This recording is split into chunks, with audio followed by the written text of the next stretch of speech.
Welcome to the He's Got Issues DC Comics edition number 29. I'm John Cooney, here to preview new comics being released September 11th, 2013. But before I get started on this week's releases, I wanted to comment on last week. As I suggested, because of shortages and allocations, many regular customers did not receive some of the 3D covers issued last week, and in most cases, the 3D covers never even made it to the shelves in stores. Personally, I was shorted a few books, but thankfully Joe at my local comic book shop, River City Comics and Games, was able to help me out with the titles I needed. So thanks, Joe. But I anticipate that we'll likely have a similar situation this week, and unfortunately I was unable to find animated gifs of the 3D covers for this week like I had last week, so I'm using the standard cover art. Alright, on to the comics, starting with Action Comics number 23.2, General Zod. General Zod storms into the New 52, witness the origin of this genocidal maniac, and learn how far he will go to destroy those who oppose him.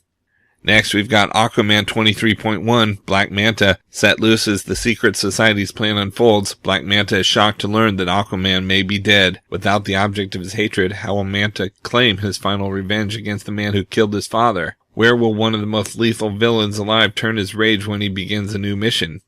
Next, we've got Astro City number 4. Maddie Sullivan isn't a superhero or a villain. She uses her telekinetic powers to do special effects for movies and television. But when she's forcibly recruited by a new criminal mastermind, Maddie faces a choice. Will she fight, or will she continue to stay on the sidelines? A look into the lives of superhumans who've taken different paths and how they manage.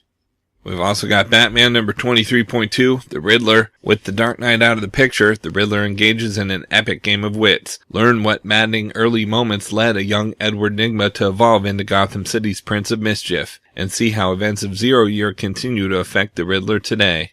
Next, we've got Batman and Robin 23.2, The Court of Owls. The Court of Owls takes stock of the New World Order created in the wake of Forever Evil. What horrors will they unleash in order to maintain control? We've also got Batman Arkham Unhinged number 18. Gotham City's corrupt food inspector becomes a pawn for the bookbinder. Now the mysterious vigilante will use him to convince the populace that its beef supply is contaminated. As businesses panic, Batman races to discover his enemy's true identity.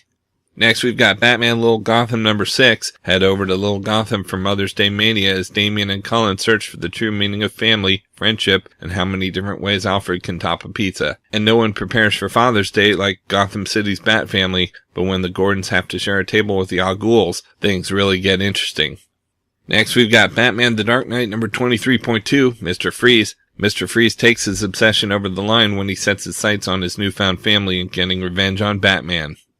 We've also got Detective Comics number 23.2, Harley Quinn. If Dr. Harley Quinzel wasn't crazy when she fell for the Joker at Arkham Asylum, she sure was messed up afterwards. Find out more from Harley's time with her beloved Mr. J, and see what got her into so much trouble that she was recruited for the Suicide Squad. Next, we've got Earth 2 number 15.2, Solomon Grundy. Grundy hates green, he hates life, and he hates Green Lantern most of all. So what made Grundy this way? Find out in the secret origin of Solomon Grundy. We've also got FBP, Federal Bureau of Physics number 3, previously Collider. Vertigo's strangest new series continues. While FBP agent Adam Hardy sticks to his mission, inside the Bubbleverse his partner Jay is carrying out a very different operation, one that will endanger them both and throw the world of Collider on its head. Next, we've got Flash number 23.2, discover the untold origin of Reverse Flash. Who is he, and what is his relationship to Barry Allen? Secrets are revealed and questions answered as we race through the history of Reverse Flash, right through to Forever Evil. Next, we've got Green Lantern number 23.2, Mongul. Deep in space, an unstoppable force is committing genocide on a galaxy-wide scale, and only the strongest will survive. Be warned, because nothing can prepare you for an all-new war world under the absolute rule of the tyrant called Mongul. We've also got Justice League number 23.2, Lobo. Deep in the dark corridors of space lives a black-hearted being of unimaginable power. He's witnessed horrors beyond description and committed unparalleled evils. In all of history, no being has ever been capable of as much chaos and terror as this lone individual. This is the story of the man called Lobo. He's coming, and he's bringing all of hell with him. Next, we've got Justice League of America 7.2, Killer Frost. Not every villain is grateful to the secret society for ridding the world of the Justice League. For Killer Frost, only one thing matters, feeding off Firestorm's energy. But with Firestorm gone, a desperate Frost is forced to decide whether she should search for the missing hero or find a new source for her power fixes. We've also got Smallville Season 11, number 17. Superman and new ally Diana race to stop magical terrorist Felix Faust from launching an attack on the nation's capital. Meanwhile, Lois launches an attack of her own by digging into the shadowy connection between Faust and the new Department of Extra Normal Operations. We've also got Superman number 23.2, Brainiac. Brainiac was the first adversary Superman fought on Earth, but where did he come from? A lineage that spans the universe holds many secrets when we ask, who is Brainiac?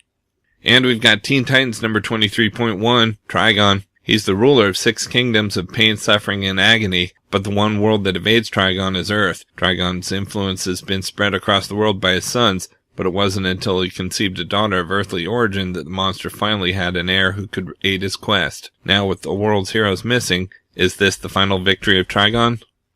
Out in trades this week, we've got Green Arrow Volume 3, Harrow, trade paperback. In this title, collecting Green Arrow 0 and 14 to 16, plus the Savage Hawkman number 14 and Justice League number 8. Oliver Queen crosses paths with both Hawkman and the entire Justice League, and if that's not enough, he must liberate Seattle's waterfront from the grip of Harrow, a thug who's running guns into the city. Also, Green Lantern's downward spiral begins as he loses Q-Corp and discovers the events that lead up to the birth of Green Arrow in a tale from issue 0. Next, we've got Neil Young's Greendale trade paperback. Legendary singer-songwriter, musician, and activist Neil Young brings one of his most personal albums, Greendale, to comics. In the fall of 2003, as the nation gallops into war, a politically active teenage girl named Sun lives, loves, and dreams in a California town named Greendale. And when a stranger comes to town, a character whose presence causes Greendale to, well, go to hell, she'll find herself on a journey both mystical and mythical. We've also got Wonder Woman Volume 2, Guts trade paperback. In this new trade paperback collecting issues number 7 to 12, Wonder Woman goes to hell. After playing Poseidon, Hades, and Hera against each other, Hades strikes back by kidnapping Gazola and trapping her in the underworld. It's up to Wonder Woman, with a little help from the God of Love and the God of Smiths, to break Zola out. But what is Hades' real game? And once you get into the land of the dead, how exactly do you get out? And last, we've got Wonder Woman Volume 3, Iron hardcover. In these stories from issues number 0 and 13 to 18, a terrible betrayal forces Wonder Woman to make a deal with the gods who want her dead, and her family grows larger than she could have imagined. Will the mysterious Orion help Wonder Woman rescue Zola's baby from the clutches of Hermes, or does he have darker intentions? Okay, so that's it for DC this week, but for more DC Comics fun, check out your daily DC on Facebook, and of course there's still plenty of other books out this week as well, so be sure to check out my YouTube channel at He's Got Issues to see both the Marvel and Indies videos for this week, as well as my featured video with the usual roundup of all my favorites for the week, with a little more depth and insight than you get here. And if you like these videos, be sure to let me know by leaving a comment and subscribing. You can also follow He's Got Issues on Facebook, Twitter, Pinterest, and Tumblr to see everything I'm reading as I read it. So until next week, I'm John Cooney, and I've got issues.